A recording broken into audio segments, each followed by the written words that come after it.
Welcome to the show that consistently breaks the temporal prime directive and looks good doing it, a strange new pod.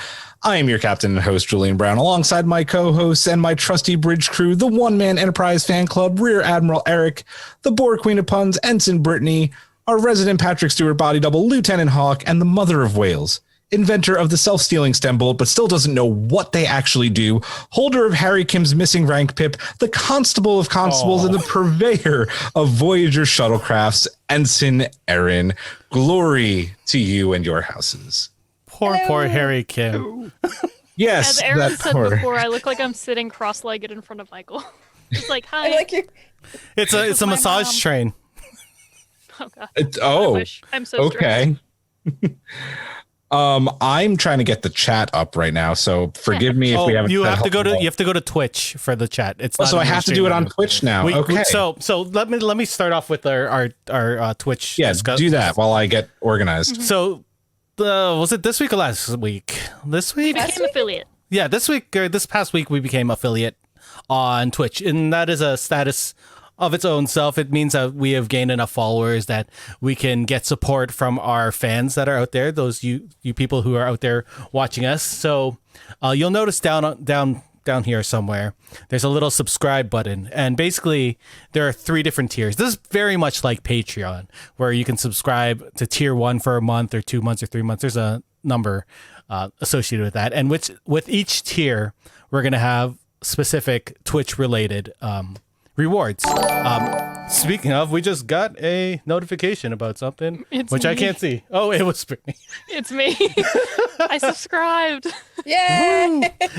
So basically, I think tier 1 is $5, tier 2 is $10, and then tier 3 is $20. Those are the base. And Rob just subscribed. The base. Those are the base Prime, prices. Use your free subscription. Yeah, thank you, Rob.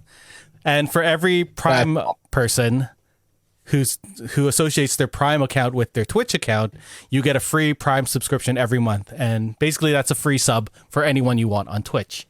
Each tier will have different rewards. We don't have those set up yet. We have had some issues logging in and whatnot, so those will get sorted out in the next week or so.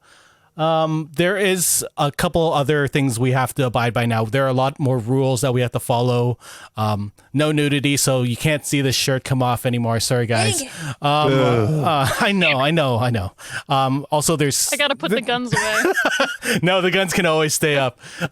There's a number of other things. That also means that we are exclusive to Twitch for 24 hours. So this video will not be on YouTube until either tomorrow, whenever we end 11 p.m. I guess tonight, so 11-ish tomorrow, or the day after. Whenever we end. Morning. Yeah, pretty much. 24 hours from that day. We're like everything else you love on Twitch. Yeah, exactly. Yep.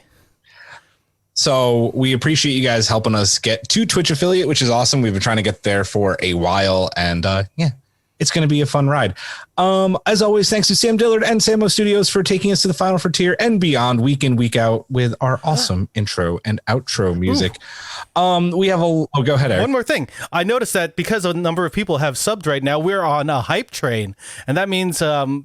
That means throw your emotes in the chat. You get more emotes. You get more rewards. You can keep the hype train going. Yeah, if you subscribe, you get the hype train keeping going and whatnot. It's awesome.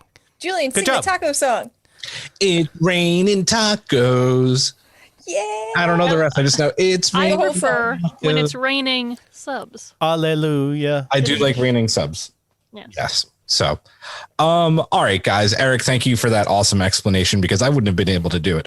That rocked. So, I tend to try and stay away from this kind of stuff on this show, but I think it's important to talk about today. And I won't bring up something that happened to me today, but I will just say, if you're in the US or even in Canada, anybody can think about it. It's not, strictly just for the US, but it is National Holocaust Remembrance Day. So that's just something important to me. And I thought I should just mention it on the show. But obviously we should never let anything like that happen in the world ever again. Don't want to bring down the mood. We have a lot of fun stuff to talk about tonight. First Contact Day happened, and that is what this show is going to be all about. So breaking down the trailers from Picard, Discovery, Lower Decks, because who doesn't need more fucking Mariner in their life?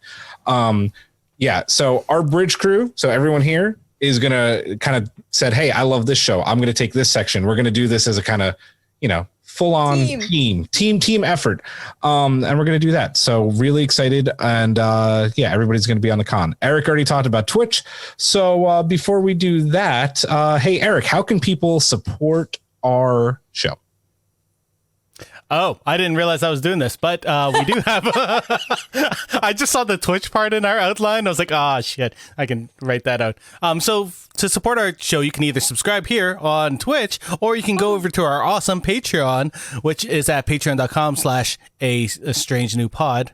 And there are many tiers. There are 4 tiers now. 4 tiers now. 4 tiers now, ranging from $2 to $10. Oh, $1 to $10. $1 to I don't know the Even that's okay. $2, $5, $10. But really, you want to start at the $2 level. Yeah, and each of these tiers have different rewards, much like our Twitch. But you get some awesome things like the drinking videos with Aaron, the drink videos. You're not just drinking with them, and there's some great extra content that we give to you guys monthly, but there's also physical rewards as well. There is a pin coming out soon for our subscribers. It's so freaking cool. I should show you the second one I had. I was designing 2 at the same time. Well, that's going to be the May, June, July, August, maybe? January, February, March, April, May, June. Quarters. I think June, because we're doing quarters, right? Quarters, so but this is April, months. Right? Yeah, but it's supposed to come out in March. Oh, okay. So June. Yeah. Oh man, it's gonna be popping for you guys. Yeah, and then we also have discounts at our Teespring store, which is our merchandise store. There's a number of shirts there. Hopefully, I can get another design up without it being copy striked. But we're pretty sure that CBS Viacom trademarked "Let's Fly" because the only things that have been getting flagged are things that say "Let's Fly," which is really fucking annoying. Which is a shame because that must not fly with them. But Eric, I actually purchased 2 of the Captain. Oh, I'm promoting him. Commander Ransom's gym design, which is super cool. And I got the flowy tank top and also the leggings. And I'm super excited because I'm going to be fully vaccinated plus 2 weeks next week. So I can go to our gym that's like sort of open now. And I'm going to wear it all. But I just wanted to say, like, I got these designs and they're really nicely made. Like the tank top is super comfy. The leggings are really cute and it doesn't like overstretch the design. The design still looks good. And although I would say order a size up because I ordered a medium and it is tight. So like well, then again, you've been doing all those squats, so that's I'm probably working also on why you're like, I have muscle. my booty. That's right. So check it out. There's some really cool designs. I should have made some rainbow hands for Ransom. We'll talk about that later. Wait, June's Pride Month. There you go. Let's make it happen. There's already a design for that month. I have. Ready. Ooh, He's got plans. Yeah, guys, if you haven't checked out our Patreon yet, we'd love for you guys to join. It's awesome. Eric's 8-bit enterprise pin is awesome. That's exclusive to the 10 forward level, but I think totally worth it to join at that level alone for the pin. That Eric pin is so cool. Awesome work. So, check out our Patreon, patreon.com/strange2pod. And Brittany, we have an awesome group in our collective who help support our show already, and we need to give them some thanks. And for all these people that joined our tiers and allow us to shed tears of joy. Oh, Jesus. I would like to say thank you. I was being serious this time. Thank you to Simon Stager, Jeff Reeve, Mariah Gossett, Mag, Anne Bradley, Spotted Giraffe, Rob, Jen Stein, Tina Alexander, Joe Saporito, Noe Santos, Kang Hui, JD, Takago Nagumo, Kara Kennedy, Patrick Hazard, Mark, Dana Pearson, and Fernanda Nogales. Yay! One of these days I'm going to be like really intense and be like, Simon Stager, Jeffrey, like a whole WWE SmackDown. But you should definitely do that. Yeah, but people will probably be like, tone that shit down. Tone that shit down. Turn it up.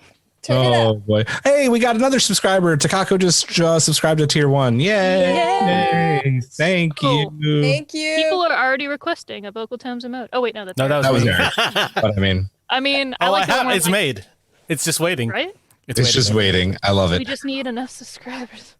Guys, there's no Stranger Loop this week because we have a lot to get to, but for those on Twitch, keep the questions coming all night long. Obviously, we're going to have a lot of theories and guessing and bullshit that's never going to come true, but we hope that does. We're going to get right to it. I'm going to hand the con over to the man who might as well be the star of Star Trek Picard, and that is Hawk, who is going to take our Star Trek Picard trailer breakdown and all the other fun stuff to go along with that. Hawk, take it away, good sir. All right, thank you. All right, so in this teaser, which features no actors, simply voiceovers, it opens with a shot of Chateau Picard. We enter into Picard's study with a shot of an antique clock and the smashed Bajoran reckoning tablet atop a small end table. The painting of the Enterprise D that hung over his couch in his ready room for many years hangs over his mantle, along with a cast model of the Stargazer. The ship that saw him as a young helmsman taking over in a crisis and was a singular moment in his history that defined the course of his career. 2 books are also featured, John Milton's Paradise Lost, and underneath that, it's a little hard to see, but the novel underneath is The Long Dark Tunnel, his favorite Dixon Hill story. Patrick Stewart's voiceover tells us that the true final frontier is time. Time can turn even our most impulsive, our most ill-considered actions into history. And what we do in a crisis can weigh on us more heavily than what we wish we had done. Time is a luxury you don't have. Nice. An hourglass is shown with the sands of time flowing backwards. Obviously indicating that time and time travel might be a heavy influence on this season. And it finally focuses on a single playing card, the Queen of Hearts, it's slowly fixed upon by the camera, and then we watch as the edges of the card dissolve away until only a cue is left. And a familiar voice informs us that the trial never ends. I quite loved this. Any impressions that you guys got from this? So many. So many. Too many thoughts. Are we going to find... Oh, sorry. Oh, no, you go ahead. I'm just like the focusing on the Stargazer and the Enterprise D makes me think we're going to go back to those ships, which makes me so excited. And knowing that Q's back, that's definitely a possibility. And the fact that they showed Paradise Lost and just like, it's just, so good. So good. It makes you so excited. Oh my God. I agree. I think we're going to see the old ships because, I mean, think of how far past we are. Like, remember when Tron was doing the first really good facial recognition? That was like 10, 15 years ago now. And I actually on purpose watched All Good Things 1 and 2 today because I really feel like, with Q and all of that, it makes so much sense. And just watching that, I'm thinking, oh my God, they could bring fucking everybody back. They could, because he said in that as well, this is just, there's always going to be tests. And so I feel like that's going to be connected. I think I'm interested to see how they connect the people in his life now to what's happening with all of that. But this is such a good opportunity for them to go back. And they could go elsewhere too. Like, wouldn't it be crazy if we saw some people from DS9 in... I think that's implied, right? The reckoning tablet, right? Yeah. It has to be. And can I get some Voyager up in here? Come on. Harry Kim, goddammit. He just sputters by. Yeah, there you go. Maybe. We see them in the bar, like right at the start of Voyager when they're at Quarks. Yeah. Yes, and that's it. I am so happy that there were no actors in this teaser, that it was simply Patrick Stewart doing a voiceover. It just, listen, he's got, if you need some good ASMR, like falling asleep to Patrick Stewart is one of the best things that you could do, right? Just his monologue was so good. And the fact that they focused on all these things, 10:04, which is definitely, don't be mistaken, that is a Back to the Future reference. The clock, I can't speak today. I've had a rough day, guys. The clock stuck at 10:04, the reckoning tablet. The biggest thing I noticed that you guys have already mentioned is the long shot on the Stargazer. Mm-hmm. That has been a subject that's been the subject of a lot of books. A lot of chapters are dedicated to it in the autobiography of Jean-Luc Picard. I think we're going to spend time on that ship. Patrick Stewart also says, or Jean-Luc says in that Sorry, it was Patrick Stewart on First Contact Day, speaking with John Delancey, that the moment that Q shows up is during a moment of like something bad has just happened. He described it as a moment when he is shattered, and quote, I mean shattered. Yeah. And I'm really curious what that's going to be like. Does Beverly die? Does Guinan die? If Guinan's coming back, like, was she confirmed? Oh yeah, she was confirmed. She was confirmed on The View. Like, I meant recently. I wasn't sure if they. No. She's coming. I think something's bad is going, or someone very important to Jean-Luc is going to pass. Die. I thought so too. Yeah, but the fact that Q is coming back alone is just, listen, it's no secret that we're not fans of Picard this first season on this show. But if I didn't get goosebumps and just get goosebumps talking about season 2, I'm ready for it. I'm ready for John Delancey. I'm ready for Patrick Stewart. The trial never ends. Oh, I'm ready. My body. And they've had all the time to like take in all of the criticism for season 1. You know, they've had extended time away because of the pandemic. So I think they have the best possible setup to not fuck this up. Ooh. They better not. On Twitch, Lexi Denton wrote, my speculation is that Guinan and Q will be like the angel and the devil on Picard's shoulder trying to sway him, which is interesting because Paradise Lost is about like the Adam and Eve dynamic and the fall of Lucifer from heaven. So, oh man, that would be perfect. A perfect analogy. There seems to be like a lot of emphasis on duality in this teaser, and that specifically like with the Bajoran tablet and that, you know. Then you have the two ships, one being on like in the painting and the other one being like his future and his past together. Like there's so much back and forth that way. Yeah, like the Stargazer was like, it was really important because it was a moment of his biggest triumph, you know, like the encounter with the Cardassians when he's still just a helmsman and that, and he had to take over after the captain and the first officer were both killed, and that's what got him noticed by Starfleet. But it was also one of his biggest failures of command, and that at the Battle of Maxia with the Ferengi ship, and that he ended up losing the entire ship. Huck, what's the episode of TNG where he's specifically talking about the Stargazer and how, you know, even though like he's the captain of the flagship, you there's always just something more special about your first command. Like Jean-Luc, I know that one. Right? It was a one when Riker was offered his first command and that, and he was like thinking about turning it down.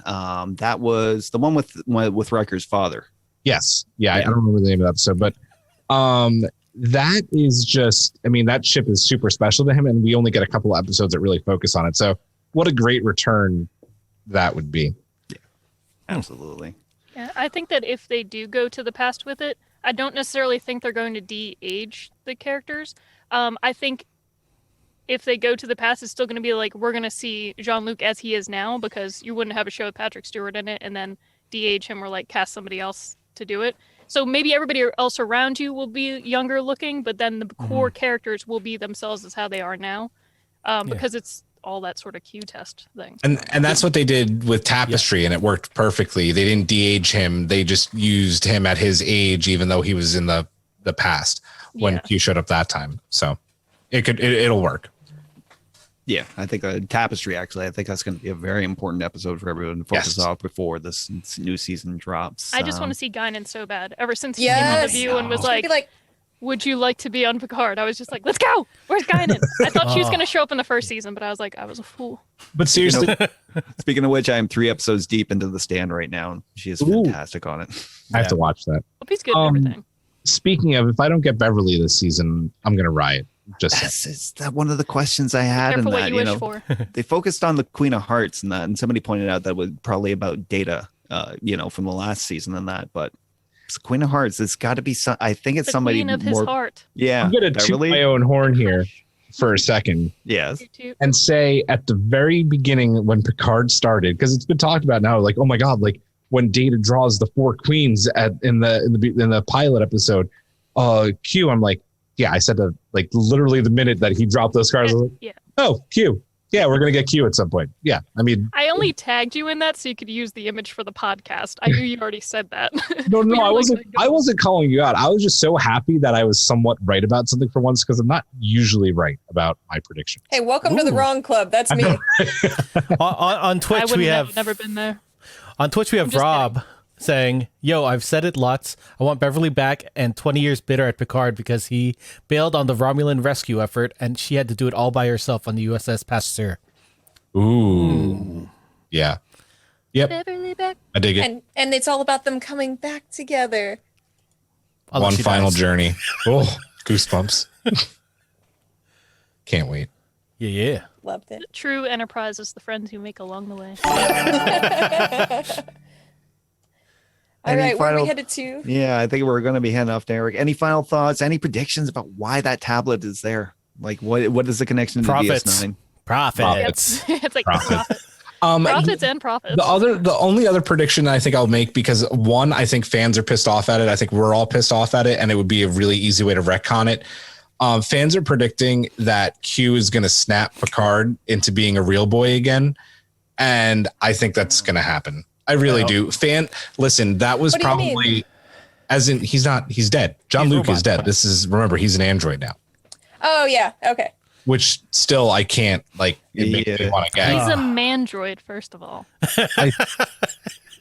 I think that Q is going to. This is going to be also like a bit of a Pinocchio story. Like he's going to become a real A boy. real boy. A real boy. So, And I mean, some people think that Cisco's going to show up, which would be interesting considering his relationship with Yep. Picard. Nope. Right. well, and Avery Brooks is And sorry. Paramount, yeah. Avery Brooks is done with Star Trek too. So It would be He's like, amazing. I'm out but of the he's not. books. it would. I don't know. Maybe- You open up that checkbook and you're like, and sometimes But- people are like, what's As up? I'm Anthony here. Mackie would say, Cut the check.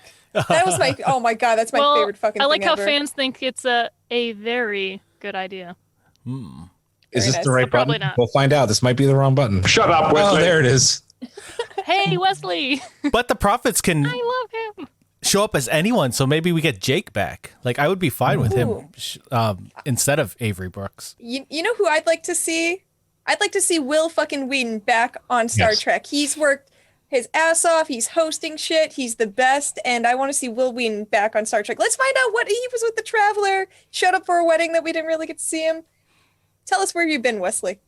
Yeah, Been a Did great he actually- ambassador for the series, even He's after done a leaving. wee ton of work. Hawk, I will say that even though you were super busy and didn't get a lot of what was going on that day, you were like, "Who watched the Picard trailer? Like, who's ready?" You were so stoked. I was like, "Yes." I'd messaged them the trial never ends. Like I just sent that little thing. He's like, I just saw it. Oh my god. That's nice though. Sometimes when people see it later, because then you get to like relive the excitement again with someone else. Yeah. So stoked. So stoked. For sure. Am I moving on? Are we going I think to? we're moving on to Eric now. All right. So it wouldn't be First Contact Day without actually talking about the film in question, First Contact, which first released on November 22nd, 1966. So this would be the 25th anniversary. 1966. 1996. I can't read. Oh my God, I'm gonna older say, than I whoop. thought. Shit. The graphics have Dude, held don't- up, right? Please don't make me old. I know, old. So 1996, my bad. That was the first release of it in November. And this panel was hosted by Will Wheaton and included Sir Patrick Stewart, who played Jean-Luc Picard, director Jonathan Frakes, who played William Riker, Brent Spiner, who played Data, and Alice Krige, who played the Borg Queen. The panel was mostly anecdotal. They told a lot of stories about what happened on set and, you know, their relationships with each other. And it would take forever to just recount the whole thing, all the stuff that they said. So I thought I'd talk about maybe 4 or 5 of my favorite parts of this panel. And the panel is fully available on Paramount Plus on their YouTube channel. So all 33 minutes are there. So go check it out for sure. They started off the whole panel with the genesis of the film, how it came to be. And they were saying that the writers, Rick Berman, Brandon Braga, and Ronald D. Moore, were all agreed upon the Borg being the main villain of the film, and that they sort of wanted time travel to be a main component. And the initial talks about the film had it set in the Renaissance era. Sword fighting! And that they would be sword fighting with the Borg. But luckily, we ended up with the script in the 21st century. What do you guys think about this idea that... Luckily, nobody was on board with that idea because that was fucking ridiculous. I was like... I mean, it's like, I can believe that as like a Star Trek episode, but like from a TOS episode, I was just like, how did we get this amazing movie out of that as a fucking starting zone? Oh my God. That was so funny, but like crazy to hear. Jonathan Frakes' face when he was retelling the story, he's just like, oh my God. They all looked horrified. Like, dude. I mean. Why would the Borg need swords? Well. What does God need with a starship? There it is. What does Borg need with a sword? God. We could have had a perfect sequel to that. Oh man. Yeah. That just smacks of the worst TNG episode in that when they all got transformed in characters from Robin Hood. Listen, it's also no secret that Brandon Braga was on stuff back then. So If they were the worst. If they were at sea, there'd be a bunch of swashburglars. It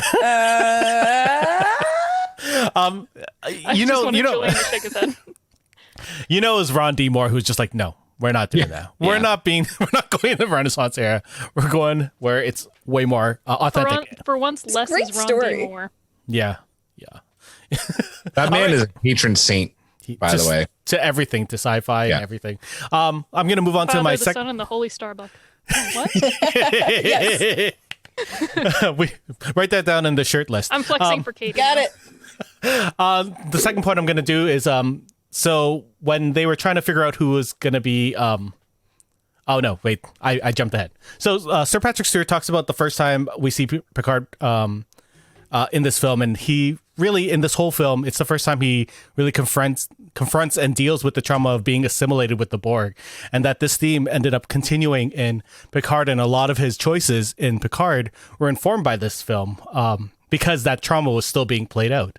What did you think about this as a starting point for where Picard ended up?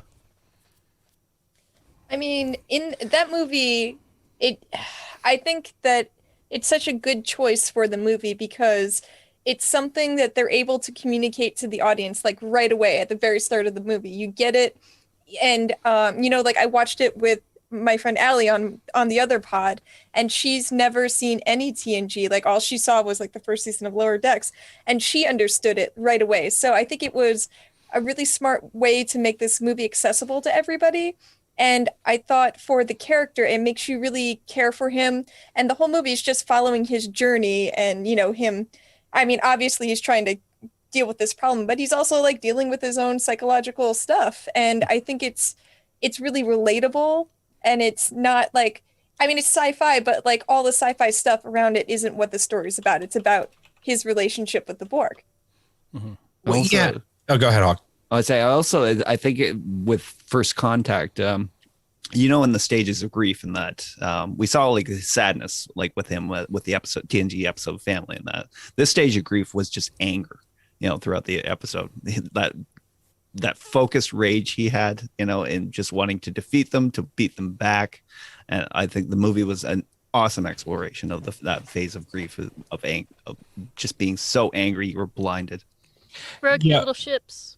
Yeah, the little ships. I really love the beginning of this movie and the nightmares because like this is just something that's going to be with him the rest of the life. We get a moment between him and Seven in Picard about never really fully gaining your humanity back.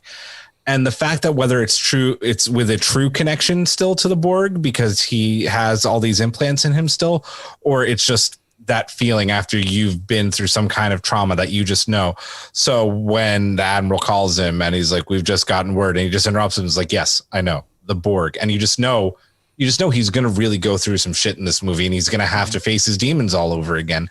And I love the conflict. I love the conflict at the beginning when Starfleet's like, nah, you have to go patrol the neutral zone because you are a wild card and we don't know, we don't ever ask this question. And I don't think that we talked about it when we did our deep dive of the film.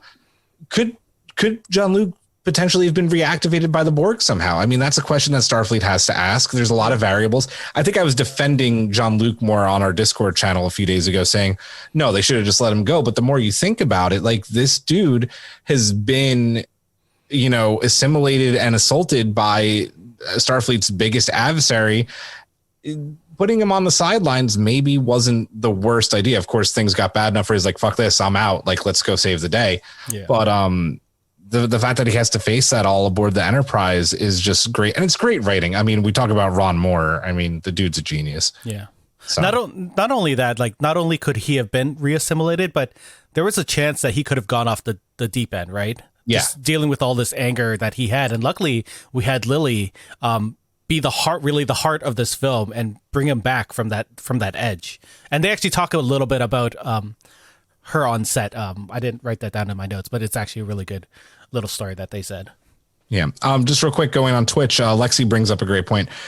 His trauma helps root the film with some emotional connection, which the other TNG, for the most part, aside from some in Generations, really didn't do. That's a great point. And then Rob said, gripe about Picard all we like. I do really appreciate that. I embrace that his assimilation is the trauma that defines his life from TNG through First Contact all the way through Picard. It's very, very true. For sure. Yeah. So continuing on, there's a fun little story that they give about how Jonathan Frakes got the job of being director. And before he was hired, apparently Ridley Scott and John McTiernan were approached, but obviously they were like, no, I don't want to do Star Trek 8. So the head of Paramount told Berman to just pick someone he liked. And so he went to Jonathan Frakes and was like, we want you to be the director, but someone has to approve you first. And that's Sir Patrick Stewart. So they went out for lunch and got a couple Cubans, and Sir Patrick Stewart was like, yeah, I'm okay with you directing the movie. I was told I had to make it official, I guess. What do you guys think of this story? I love that, like, the way that Frakes told the story, that, like, Patrick Stewart was just, like, so confused. Like, I guess this is some rite of passage. So yeah, duh. Like, we want you to direct the movie. I thought it was super silly. I loved it. I just imagine them waiting in line for sandwiches, and he just turns around. He's like, "The line must be drawn here, no further." Also, did you say Cubans, Eric? Yeah, there wasn't a Cubans. He said it was Cubans. It was Cubans. Q though, Cubans. Oh God! Is this the right button? I'm just not even looking tonight. Just shut up. Oh yeah, it is. There you go. I love Cubans. Any other thoughts on that one? No. Move on. I just like their camaraderie. That's all I want to say. Yeah. Like when they're all telling the story, their faces, like, it's just so cheerful, and they're laughing, and they're so sweet to each other. Like, I love the family. Besties. Two more stories for me. Number 4, Alice Krige, who played the Borg Queen, had never actually seen Star Trek before, and when she auditioned for the Borg Queen, she didn't believe she didn't believe that she fully understood the character until after she had read the sides at the auditions.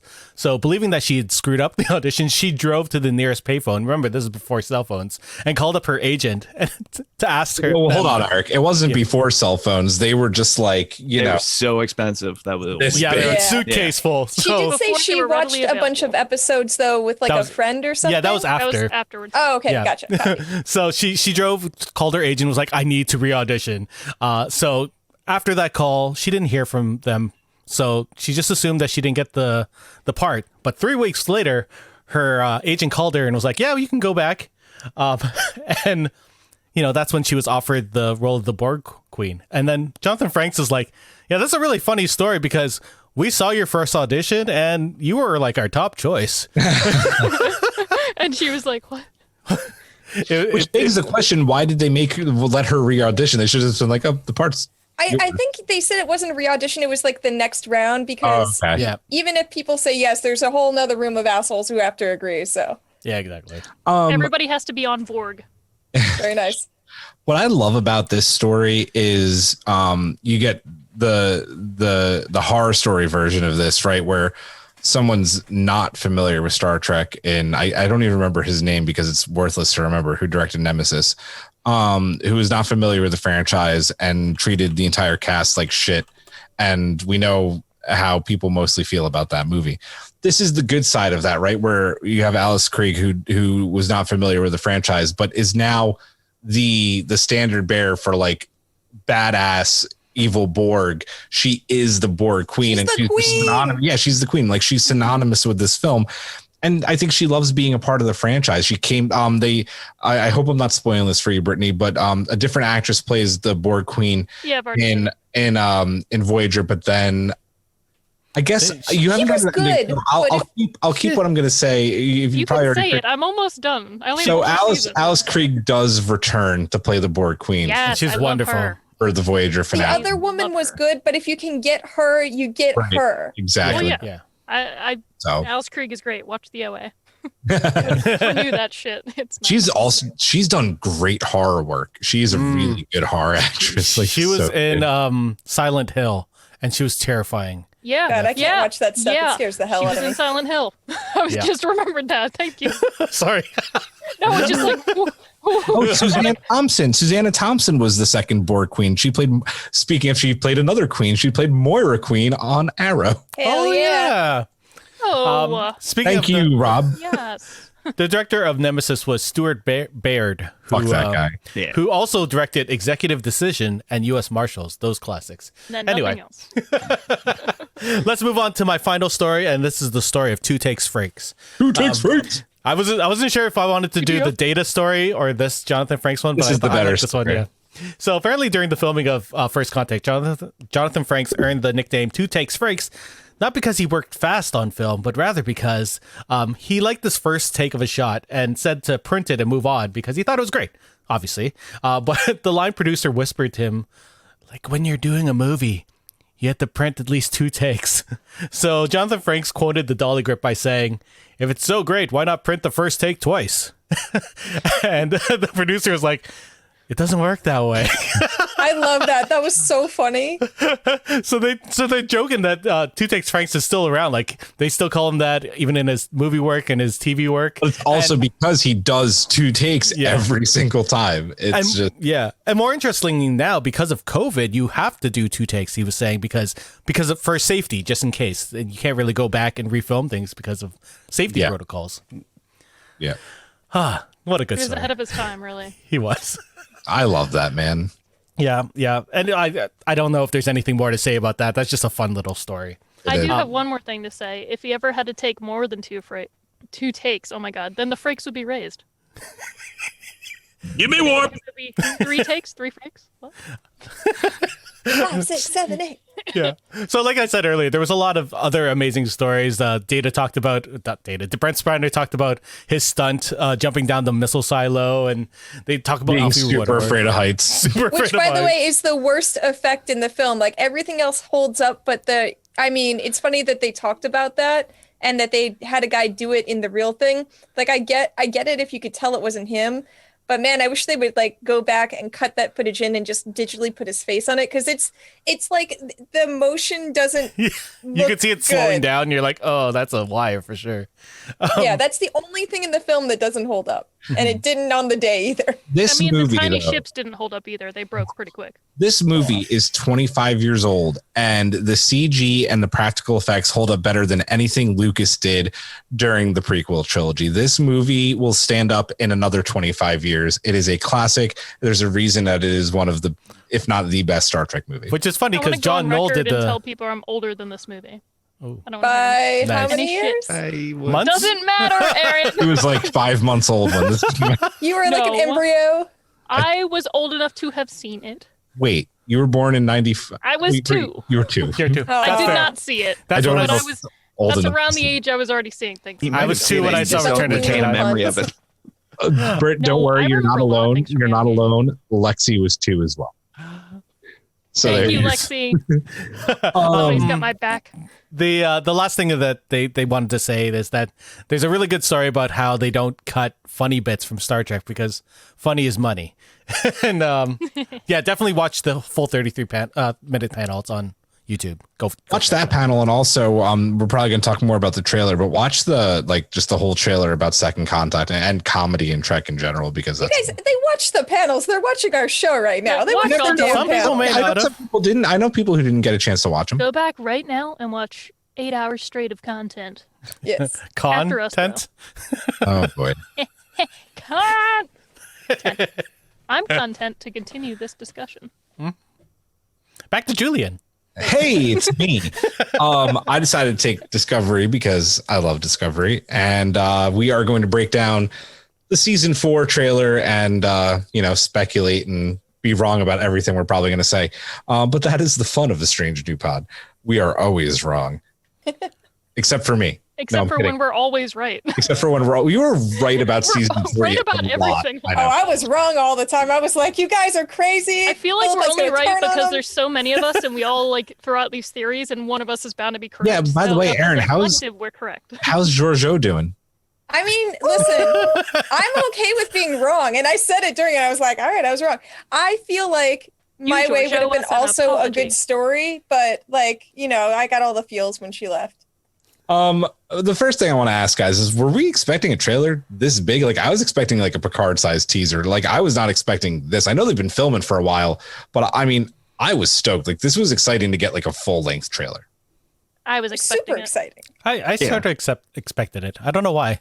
But only because Ian just headed back to California, so I was like, I see. Oh. Because they got to be almost done, right? That's what I thought, too. It's also their flagship show, so they needed something big for That's this. true. Event. That's true. Not saying everybody's done shooting things, but... Yeah. No, there'll be lots of posts. I want to get right into the trailer, and let's talk about something that, at least to me, and I've been talking with our Discord collective about, that seems blatantly obvious. There's a lot of destruction and sparks in this trailer, literally and figuratively, aboard specifically the Discovery. From Michael walking with those new awesome, glowy EV battle suits. Yeah, exactly. To Tilly in one as well, evacuating crew members. Later, looks like the cargo bay has just been completely wrecked. And there's a moment where the crew just get fully ejected because there's no fucking seatbelts in Starfleet. This trailer, you would die. You would die. Yeah. Well, your organs would go. When you're in a moving car, you go really fast and then you hit something, and then inertial dampener. You look fine. The Expanse. But if you notice when they fly up, it's because them G's kick in, the 0G. By the way, Giraffe just wanted to mention that she loves your background, Brittany. Giraffe, I love you. So we knew that. These are babies. This trailer is telling me one very obvious thing, and who knows, maybe I'll be wrong. I don't think I'm going to be, that we're going to lose Discovery very early on in this season. Do you guys agree? Thoughts? I mean, why would they show us that? Otherwise, they're just going to tease us until when is it coming? Oh my God. But I think you're right. I think it's going to be right away. They're going to lose Discovery and they're going to go on the new Bird of Prey. And they're going to rescue some space whales? I would assume. I will neither confirm nor deny, but the true Discovery will always be the friends we made along the way. How many times are you going to do that? Crew is the Discovery. Put that on the shirt list. I'm just going to do it. I will quote my own tweets any damn time I want. I do have a real list, guys. I know. And Giraffe is bringing a great point about, yes, but Calypso, this is my point. I don't think that Discovery is going to be destroyed. I think that they are going to have to abandon it because it's old and it can't handle what's going on. You have to remember this ship is a relic compared to everything flying around in Starfleet now. It's like retrofitting, like a 20-year-old PC. Yeah. Eventually you could put all the upgrades in it you want. It's just going to stop working. And I think that's going to happen very early on in the season. And they're going to get a new ship, whether it's a Discovery B, that makes sense, or J, one of the new Constitution classes. What if it's a Discover E? Oh boy. As far as Calypso, this helps canon with Calypso, because if they have to abandon the ship, then there you go. It doesn't Otherwise, it would be eclipsed. Yeah. How right do you think we are about this, or at least I am about this? And would you be sad to lose Discovery, or do you think it's time to move on from the ship? I don't see them losing the ship altogether, because the ship is not just a ship. It's not just a relic in that. What we know right now in that, it's actually got its own sentient life form inside it. And I don't see them kind of just so easily throwing it aside and say, here's a brand new ship, go for it. I think we're probably going to see it get crippled, damaged, maybe lost at some point in that. But I think the crux of the season will probably be the journey to reclaim it. Or even at the end of the season, we get a retrofit, like a full upgrade one. But isn't that what they did? But you mean a newly built by Starfleet? Okay. Yeah. Okay. But then they still have to, like Hawk was saying, they have to take the whole core and put it in the new ship, because it's like sentient, and we see that in Calypso, where like the ship's like it's really evolved, and I don't know. Maybe I they think we've got copy a it. lot of Copy and paste. You Control can't C, copy that. Control It's V. like It's gonna be one of those weird all the temporal in- things where you split in half and one crew goes on to Calypso. Us, we stay the same. Ooh. wouldn't be the first time we saw that kind of shit. True. Nope. I will say I won't be surprised if they end up having to give up the ship in the season. I don't want it to happen this season, but if it has to, I will allow it as long as we got our crew. That's what I need to carry on. It would be weird for a Star Trek show to lose the ship, though, because every show has that ship, you know? Yeah. Deep Space Nine still had Deep Space Nine. Even with the you know what I mean? They didn't even lose the fucking station. It would be something new, though. It would be something new. As long as but- it's as sexy as the Enterprise E.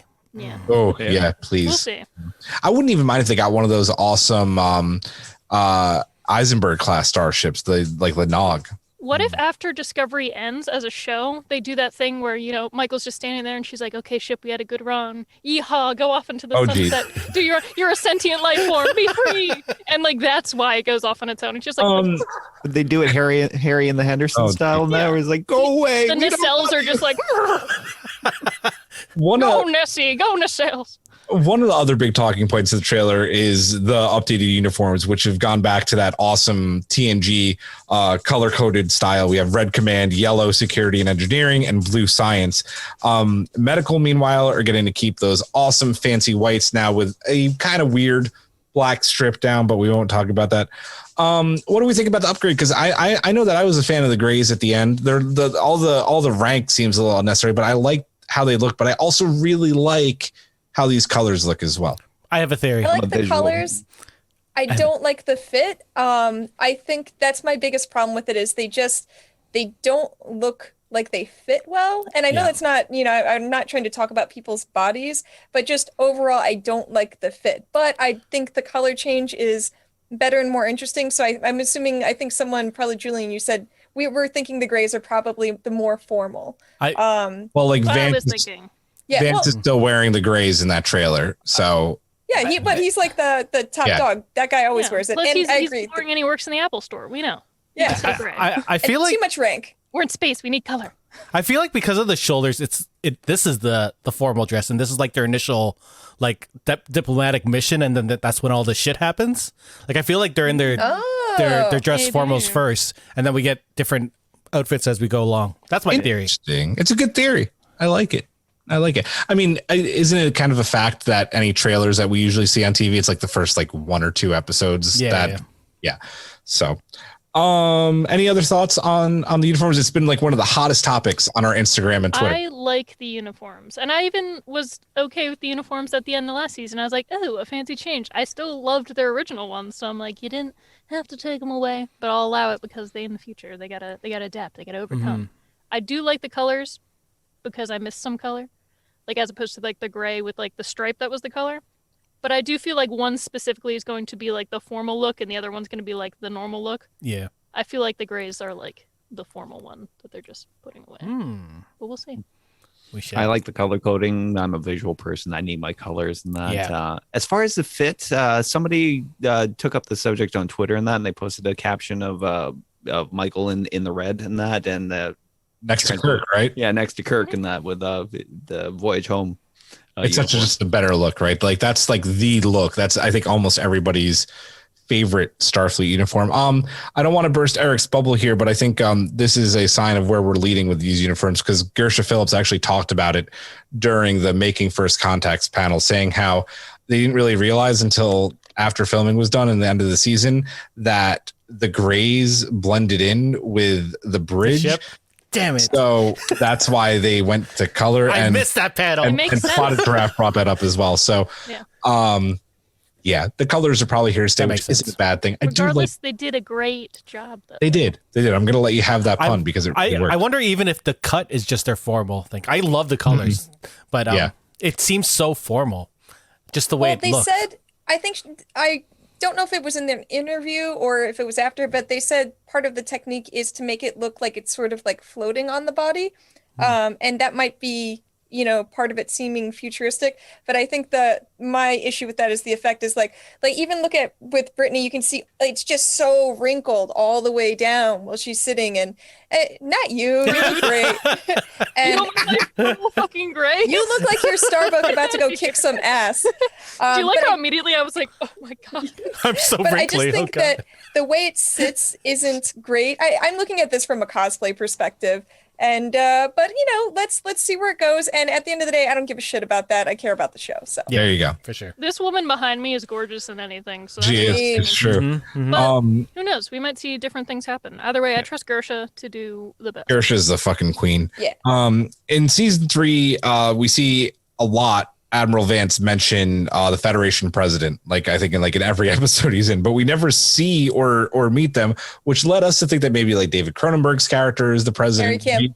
Maybe Vance is secretly the president. It's maybe Harry Kim, maybe even a hologram of Will Riker. You never know. the Doctor Archer. from Voyager. It's gonna be Archer. But it looks like Porthos. it looks like we'll finally meet the Federation president this season. The trailer features a half human, half Cardassian, which is a really cool makeup look, by the way, in some really official looking clothing and a Federation pin on her lapel, which actually this whole look, Eric, I think is already getting excited. I see the smile on his face, harkens back to what Jonathan Archer wore in the Enterprise finale. So It's the one time he was likable. Yeah, literally the one time. She definitely has authority. She's speaking with President Tarina of Navarre and making sure to let Michael know that she's in command of Discovery. Is she the face of the Federation? Is she the president? Yes or no?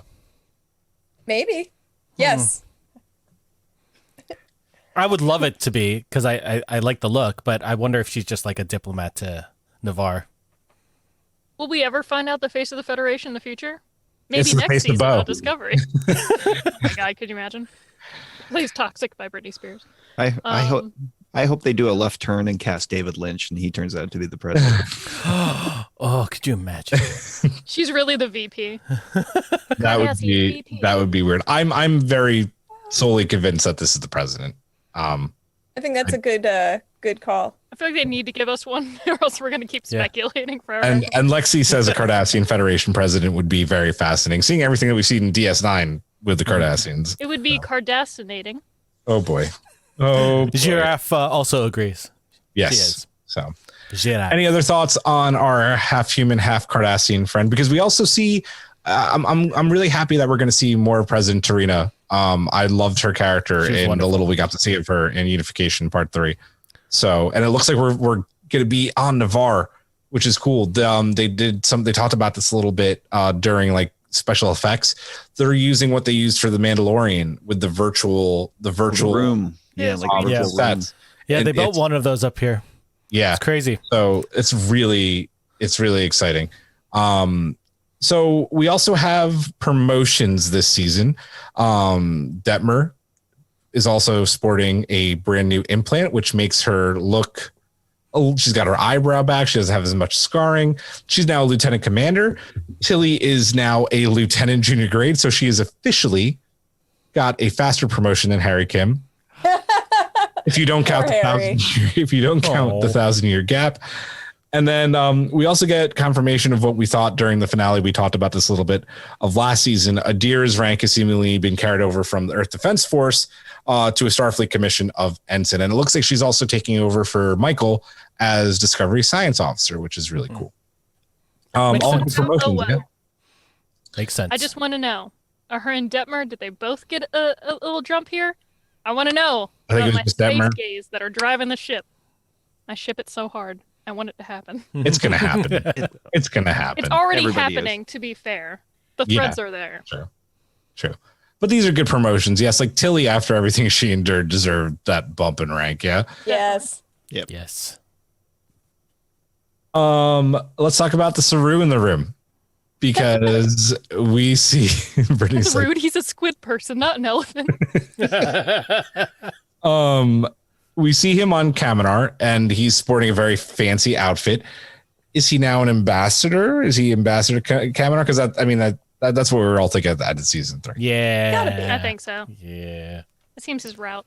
He's going that Worf sort of route where he always sort of wanted to go, like in between.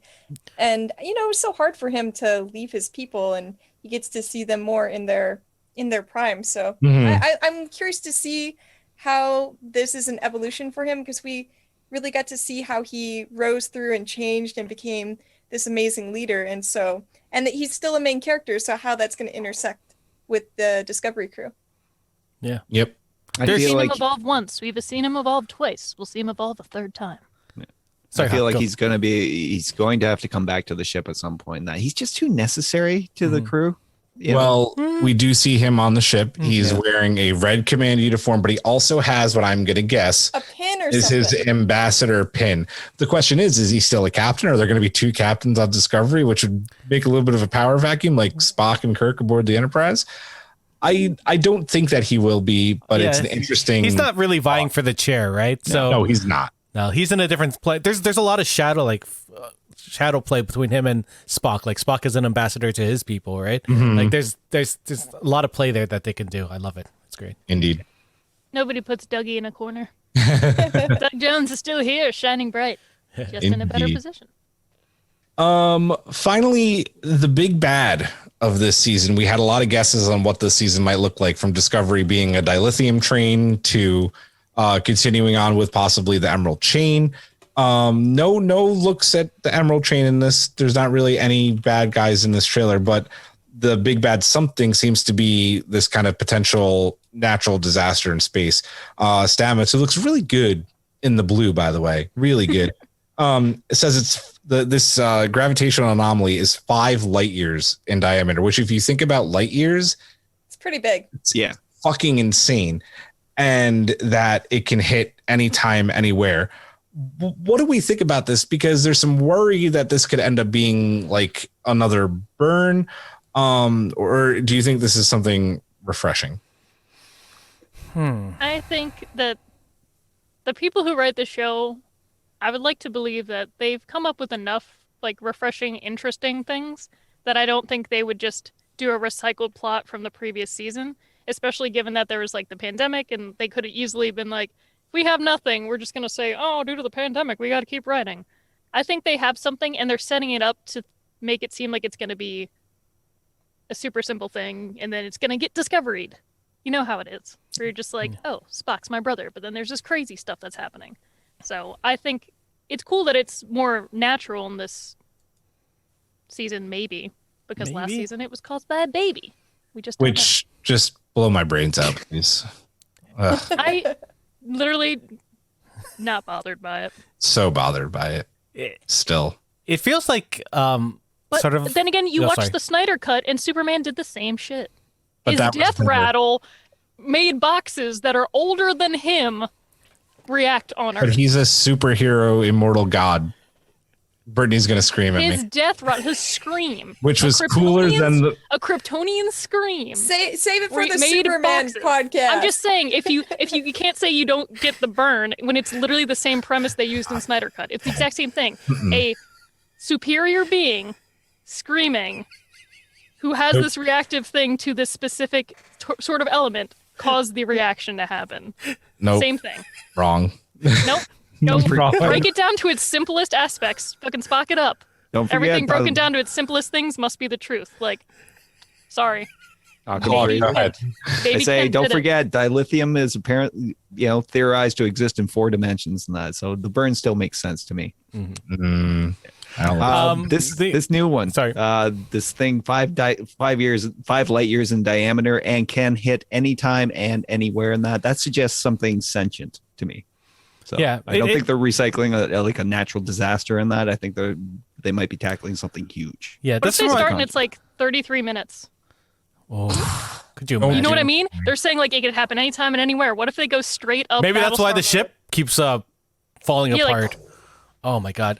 It really reminds me of the beacon from Star Trek 4. Like it kept on going and destroying things. Like it just kept on moving towards something. We don't know where it's going, but there's it gave me that feeling.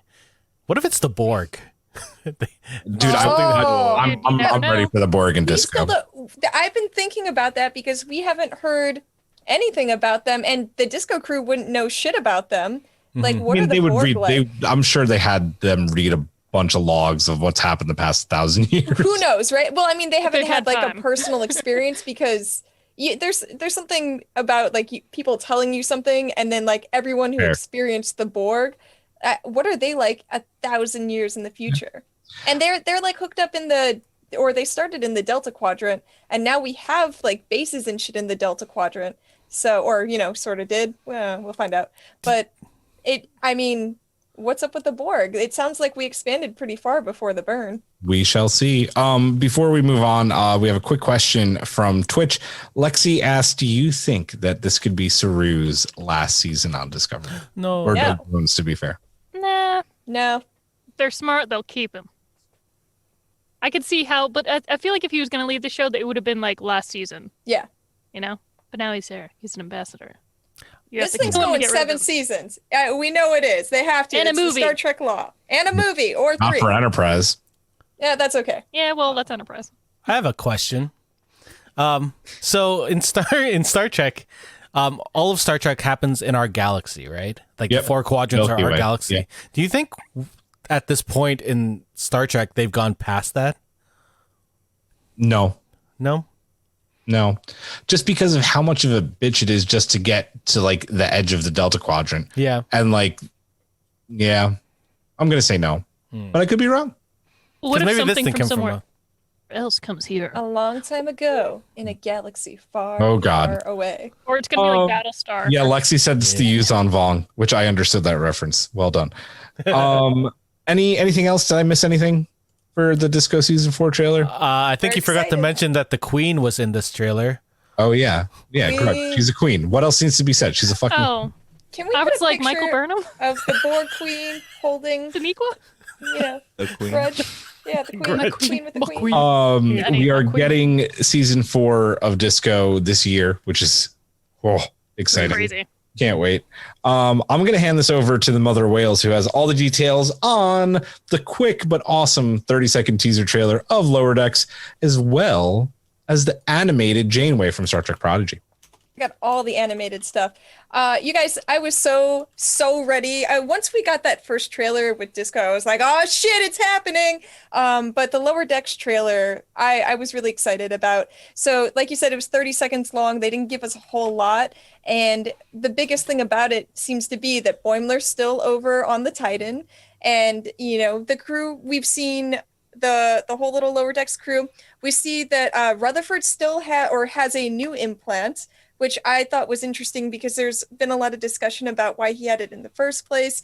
Like, did he choose that or was it like an accident? I'm wondering if we're going to get an answer to that. And we just saw like little bits, right? So we saw Mariner doing what the hell was the name of that karate thing that looked like American Gladiators? I have Parisi Squares. No, it's not Parisi Squares. What? It's I have it on here because I tweeted. Parisi something Squares. Jujitsu. It is. Star Trek. Oh, Oh, sorry, Anbo Jitsu. Ambo Jitsu. There you go. Yeah. I love that. We saw her spinning the baton thing. That was cool. We saw Ransom doing the gay rainbow pride thing, which was super exciting. Oh my God. That needs to be a t-shirt. Eric. Write it down. He's got plans. I shall. We saw Riker, which was cool again, and just Boimler having a freak out. He's like, what does that even mean? His mood in that trailer is just like everything. I love that. Well, I'm just curious what we're going to see with Boimler, because in that last scene in Lower Decks, he was like the cool guy. Like, I've been to that planet already. I know a good bar. So, and he wasn't talking to the crew. So like, what is their relationship going to be? What are we going to see? Now Shax is gone. So are we going to get a new character brought in? The trailer didn't answer any of these questions really, but Why would it? what did you guys think? Like, were there moments in there that really excited you? Every single moment. Yep. I like how quick they flash by where you're just like, Mariner, Boimler, Yeah. like, and then Ransom's just like, whoa, and like going Saiyan gay pride mode, and you're just like, what is going on? So I'm sold. We were already sold, I think, after season 1. We're like, we love this show. Mm-hmm. So the fact that we got anything showing us, because animation takes a long time, so Yeah. anything being shown was just like, thank you. Plus the I've end- been fed yeah. today. Plus the end off on Riker is just like, yep, there you go. Perfect. Yep. What were those? It was the right choice. What was that TOS alien with that looked like a monkey with the horn. Like they had that. The horn. in the I don't trailer. remember their names, but that's Oh. really what that's from. Yeah. I don't. I know. Hawk, I you're know failing the me. episode. I just can't think of it right now. I know. I'm failing. They also had Denobulans, which is. Oh the yeah, horn that and was then so I was like, cool. oh my god, yeah, they're back. Enterprise. I missed the Denobulans. They were hiding from the monkey thing. Oh. You know what the biggest moment in this trailer that stuck with me for whatever reason is Mariner kicking some Cardassian ass in the full lights interrogation room in an 80s workout outfit. Yeah. I need to go back and see that. It's I don't all going to remember that. happen. I'm like, what is going on? I'm guessing that's like one of her crazy holodeck training I know, programs. right? She's probably Right? like, I saved Picard. Like, jumps into the... It's a She cold turns all open of for their one of the adventures into episodes. practice. Yeah. Yeah. Oh, imagine how many of these are cold opens. Yeah. I What if they all also are? I also love that Riker seems to just be having the absolute time of his life as captain, and Brad Boimler is just like, what the fuck did I get myself into? Like, what does that even mean? What did he say? Not I know, enough I couldn't licks. understand what he said either. Not I think that enough might have been the licks. Something. Oh, it's a jazz. It's all jazz. It's a jazz reference. I couldn't remember it though. Too many, there's and not enough licks. Yeah. He's just Licks is a like, jazz term. Right. Yeah. Yeah. It's nice to like see a different side. Like, not that Riker is funny and stuff like that, but it's like a little bit of a zany Riker, and that means we're gonna get Troy. And I love seeing all the people that come up. Hopefully we get Q again. Like, we got that little teeny bit that was That funny. was so great. Yeah, but John Delancey's back in the world, so let's get him in there. But I thought it was really exciting, and it's coming quick, guys. I think it's August 12th. August, yeah. August 12th. And this is the show that brought me up into this Strange New Pod world. Yeah. So it's pretty exciting, you guys. I'm excited to talk about it with you guys, talk about it on my other pod. I'm pretty jazzed about it. Ooh, I got one. Just remember, not too many licks, more counts. Yes. How many licks does it take real to get quick, to the center of real power? quick on Twitch, we have the answer thanks to Rob and Draft. It is Mogato. Gato. Is Very that the nice. monkey people? Yeah, the monkey Yeah. people. Okay. The monkey I horn. was calling king. them horn keys. You guys horn monkeys. Do you guys have anything else to add about the trailer? I mean, it was 30 seconds, so it went by quick. I'm still stuck on Mariner in an Ambo Jitsu suit, Yeah. Yeah, I didn't Yeah. even know what that was. I was just like, I'm but here I for it. can't wait to Mariner see can what do they anything. We're also getting the Packleds again. They're the ones attacking that like weird core thing. The arm. I recognize the Is that armor. going to be the Cerritos' version? Is that like TNG has, The Borg? the Cardassians, Voyager has the Borg, Cerritos has the fucking Packleds? Why not? Maybe. It's like the perfect. Another prize. Another enterprise. They get a minor enemy. Who's their major enemy? just go. No. All right, guys, I'm going to transition us to the Janeway show, Prodigy. I'm super excited. We didn't get a trailer, which I was very bummed about, but I know it's pretty early on in that. But it was nice. We got to hear from Kate Mulgrew and other people sort of around that universe. And we got to see the first picture of her character in that art style, which was really exciting. And we learned that she's an emergency training hologram. I was going to say medical. My brain's not working. We were right. And EMH. I like it. Okay, so we know Cortical that fluid. it takes place in the Delta Quadrant, and the ship is there for reasons, and these people, these kids are there, and which means now we can get things to the Delta Quadrant, right? Like and this hologram of her, I noticed too, it didn't have rank on it, which made sense to me, like as a hologram, but I'm pretty excited about it. I think it's a really fun art style for kids, and Kate Mulgrew was really, really excited about, bringing Star Trek to a young audience and it being about education. Like, this is a Nickelodeon show. And, it's not for us, right? Like, they're taking a character we love, which is smart because it puts us, we're like, we're going to watch this. And if you have kids, you're going to be like, kid, watch this shit. I love this. I love this lady. Coffee black. But, but I think that it's set Kids up are in going to a start nice... saying that in the morning. Dad, coffee, black. And it's set up in a nice way. It's super colorful looking. Like, what do you guys think about what's coming and what we saw? I love that I love she. it. I'm here for it. I'm ready for all of it. Yeah, I love that she was rendered with a coffee mug, and that she's Miss Frizzle with a mug. Like that's what it's gonna be. Well, that's what I wanted. Remember, I was always Yeah. like, "This is gonna be Magic School Bus." Oh, instead with of the Janeway. lizard on her shoulder, it should be a lizard baby. Oh my God, somebody, Oh. Eric, can that It's be a gonna shirt? be a shirt. We'll see. It's gonna Write get it down. copyright. Write it down. We'll see. Eric's like just going to be stuck in a closet for the rest of his life designing Put t-shirts. Janeway Frizzle with Lizard Baby. I will accept Hollow emergency command training, whatever the fuck she is, as long as it is what you guys are saying, a magic school bus Star Trek show, because I am here for that shit. That better be what it is, because otherwise I don't love the idea of Hollow Janeway. But again, like you guys said, it's not for us. Seems like it's going to be because like they've always said since before they even showed her that it's these kids come across the ship, they know nothing about Starfleet, and they're going to learn about things while having these adventures. So it's like they activate her program somehow, or she activates maybe to save them or protect them, and then it's like, oh, well, why have you? Let me teach you about Starfleet. Let me teach you about space and things and rocks. Maybe this is a rock. Cool, check that out.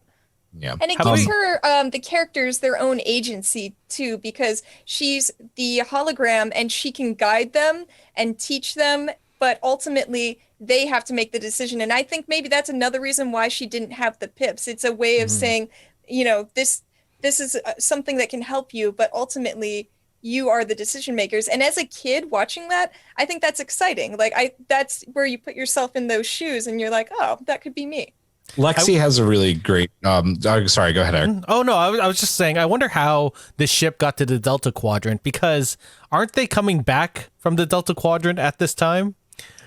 Because it's set during, it takes place in 2383 after Voyager's gotten back, which makes sense because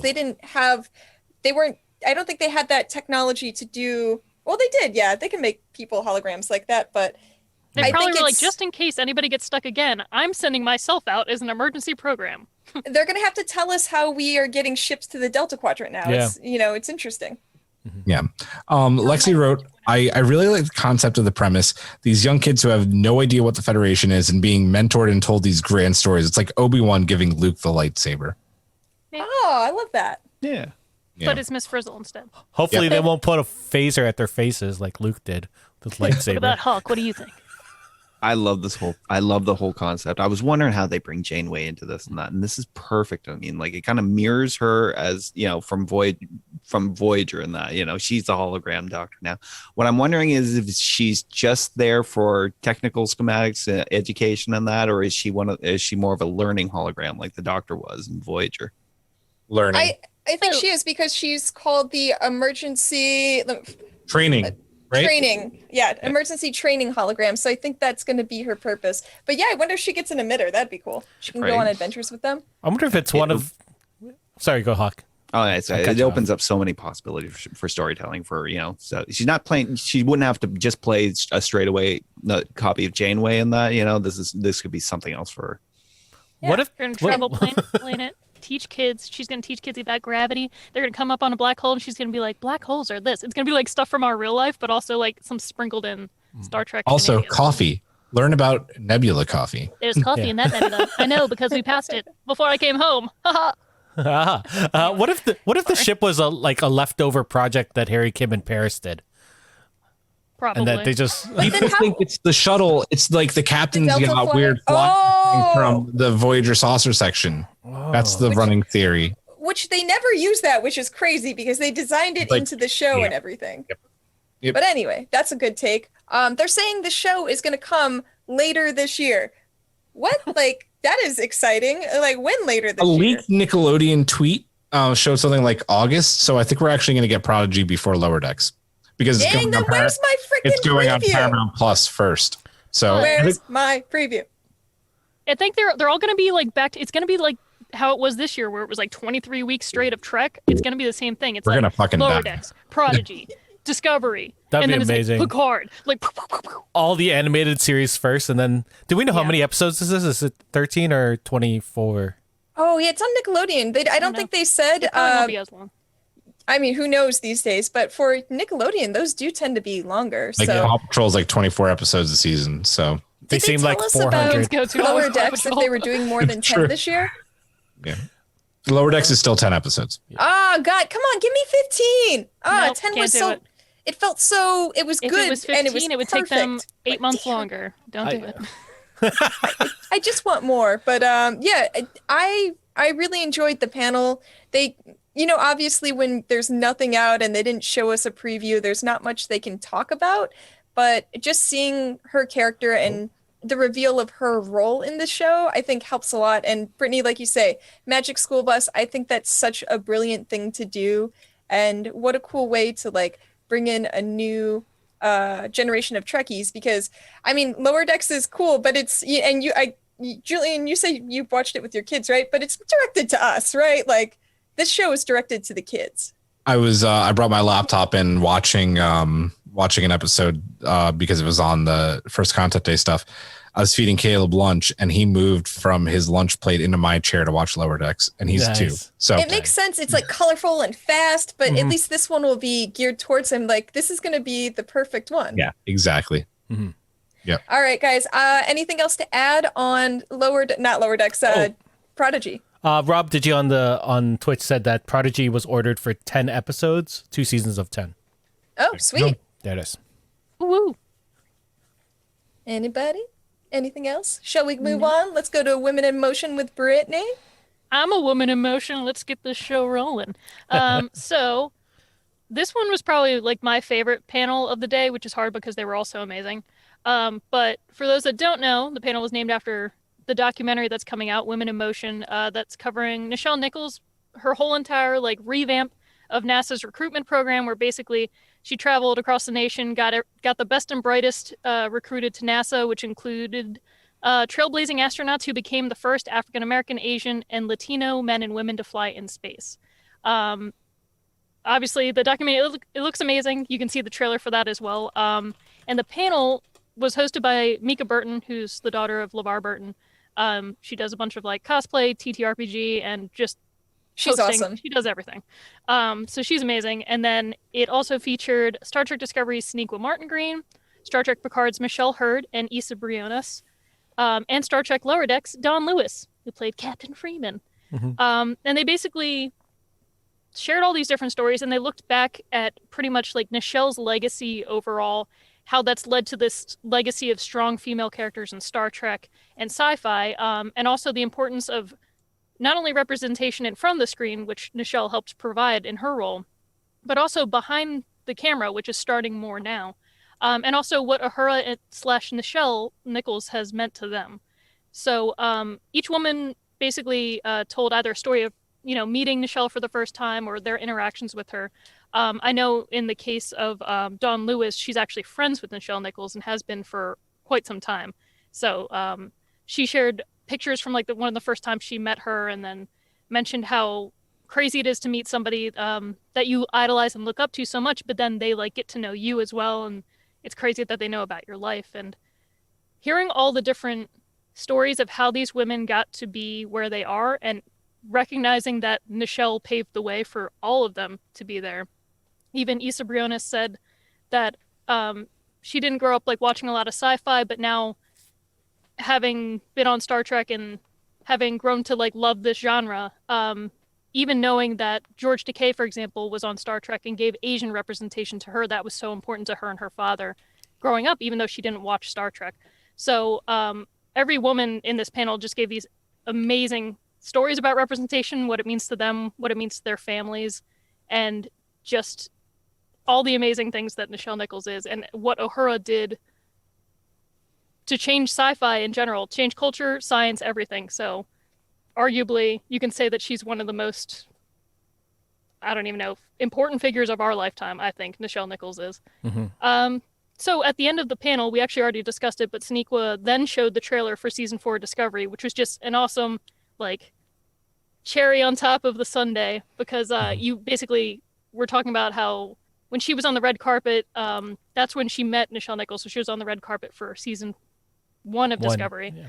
And she was like so excited and nervous to meet her, because she's like, you're this idol to me, and like now I'm taking Star Trek on. I'm this captain, and I'm this strong Black woman who's playing a captain on Star Trek. And she was like so excited to meet her. And when Nichelle gave her a hug, she just said, like, it's in your hands now. Like, you carry on the legacy of the show, and how much that meant to her. So, I mean, listen, like how amazing it is. Like we say it every time we see her in the chair, like just how amazing and powerful does it like it just how it looks to have this beautiful, amazing, smart, talented Black woman in the captain's chair. I mean, it's amazing. It's fantastic. And we don't get that if we don't have Nichelle Nichols in Trek, period. End of story. Exactly. And it's amazing.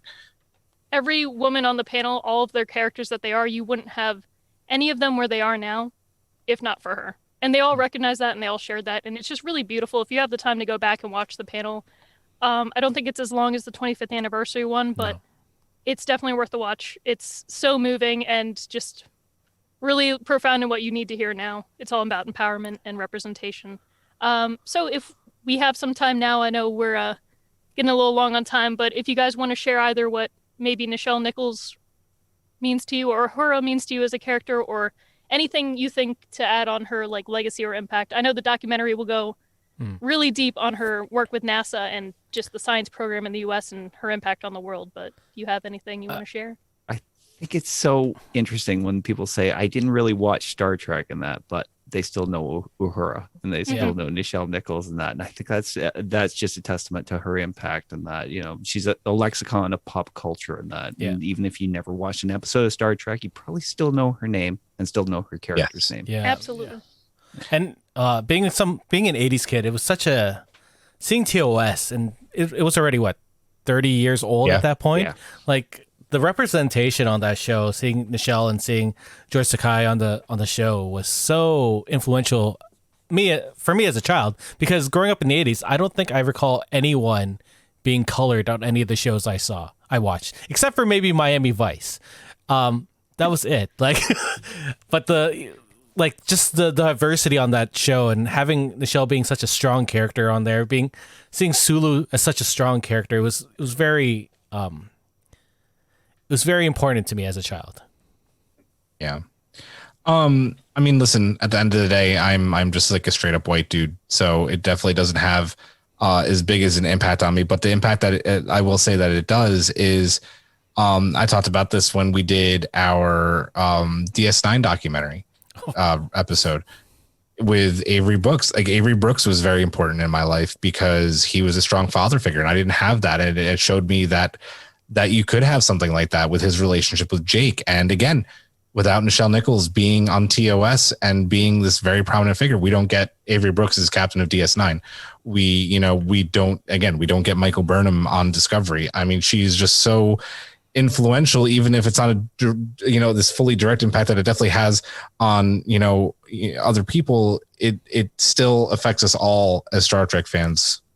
And I think that's amazing. I don't know if any of you guys are old enough, but maybe Hawk and myself recall seeing Nichelle Nichols on TV promoting NASA. Like, I remember seeing those commercials as a kid and being like, oh, cool, it'd be awesome to be an astronaut. And seeing someone talk about it who wasn't just a random white person on TV was like, oh, maybe I can do it. And then I realized I don't like heights. So that's not going to work, but,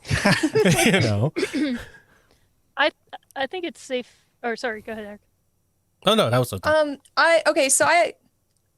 I have a story I wanted to tell you guys.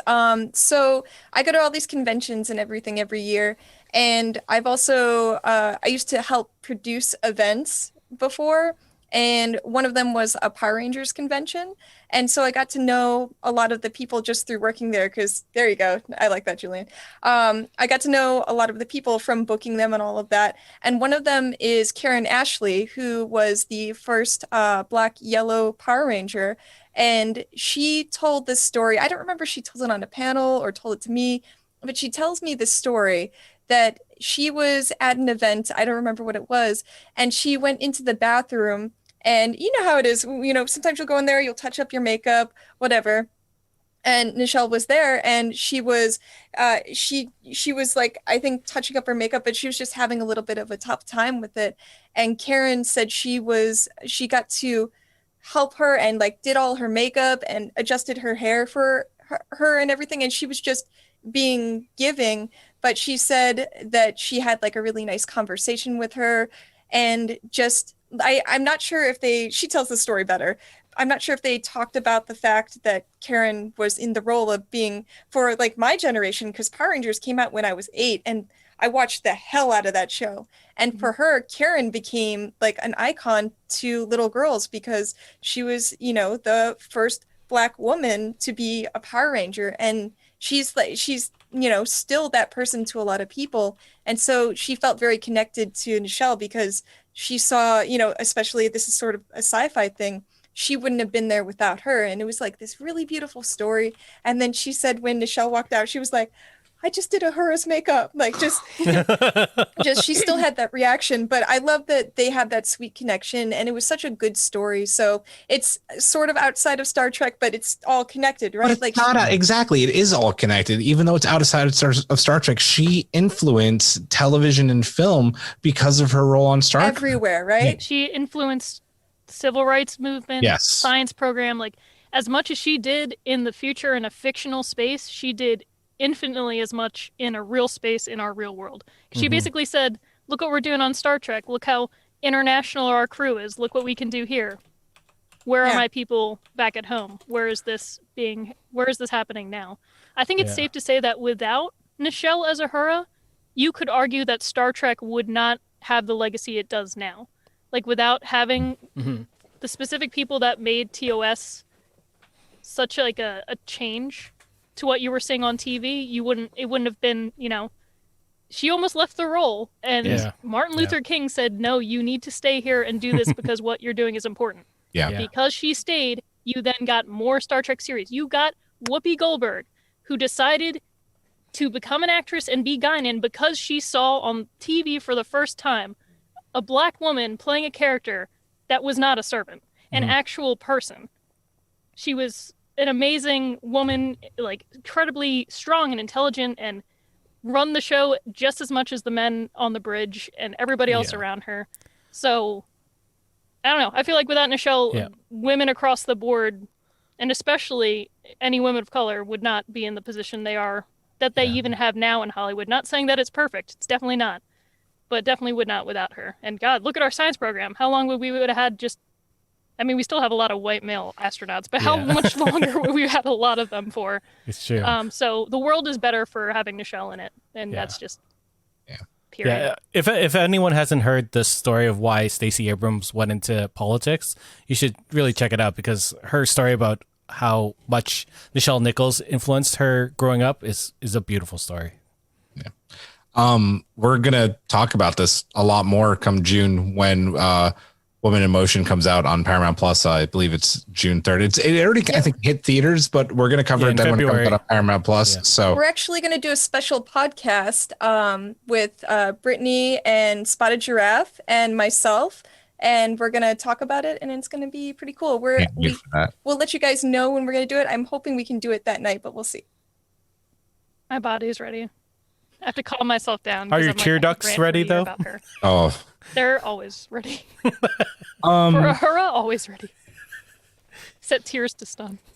I feel like moving on from this to like what we're about to talk about is such like I don't know. That's such an important. It's a big deal. But it is. So the last thing that we'll talk about tonight is the big announcement that Star Trek is going to be doing kind of what Star Wars does with Star Wars Celebration.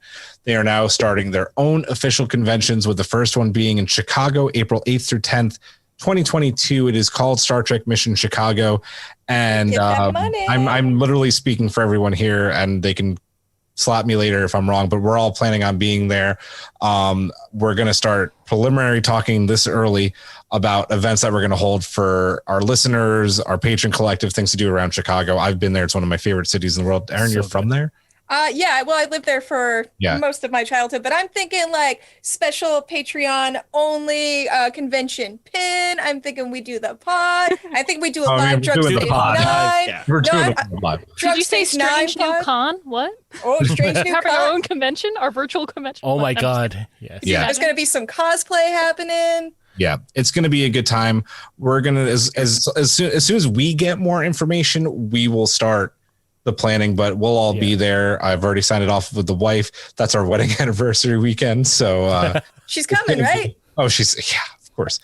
She loves cons. It being in Chicago is so much easier for me and Hawk, because Star Wars Celebration's in Florida. We're just like, fuck no, that's too far. But easy for Chicago, us too, all we got to do is go west. Yeah. The flight to Chicago. It's peaceful there. Funny, I'm the furthest away.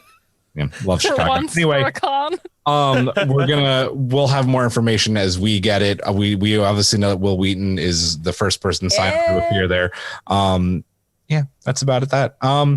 With that, I say to you, we will see you next week. I think we originally we had to push back the Best of Romulans because of this happening, and I think we're pushing that back probably to next month at this point, because next week is Eric's birthday. It's okay. Romulans like to go in hiding, you know? Yeah, they like do. Secrets. So it makes perfect sense. So did we decide, are we doing the table read next week? Table read. Table read.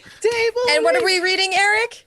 I don't remember. So Bride of Chaotica! Chaotica. Lizard You gotta babies? draw names out of hat. Which means the day before, we're going to do a watch along on our Discord where we talk about it on the Discord. And I'll be on that Discord, by the way, with on video doing when we do the watch along, I'll be drawing the names for who's playing who, even though we have two already decided roles, right? Giraffe is joining as a special guest to be She wanted Chaotica. Bride of Chaotica. The bride of Chaotica. And you are Arachnia. I am Chaotica. She's Arachnia, and then you are Chaotica, Brittany. Yes. So yeah, it's I think we just blew Giraffe's mind. She's like, what? Next week? Oh my God. Oh, yeah, we didn't really clear that. Hey, Fine, guess Giraffe. what? We No moved the preparation. schedule around. It's like, oh my God. We don't prepare for table Oh, reads. We just by the way, we're putting go. out a weekly schedule now and a monthly to help with things like this, but we did just decide this. And sorry, Giraffe, we didn't. Oh no, she's ready. She just said yes. But if you guys want updates on what we're doing, there's going to be a weekly post on our social and our Discord for what's happening that week. And there'll be a monthly one that we put out during the start of the month. And when things change, we'll update that baby and pop it out to you on the I'm social. working on getting an actual physical calendar on our website. I'm working with the guy who owns our hosting company to add that feature. So We're organized. yeah, we're doing it. That does it for this episode. Thank you so much. First Contact Day was fucking awesome. Amazing. It was so good. Catch a fun episode of Star Trek right after we're done with this episode on our Discord. We will see you next week. For Aaron, for Brittany, for Hawk, for Eric, I am your Captain Julian. Live long and prosper. Drum. I'm going to do that I don't know again. what the hell is going on. Live long and prosper. Majram. Good night.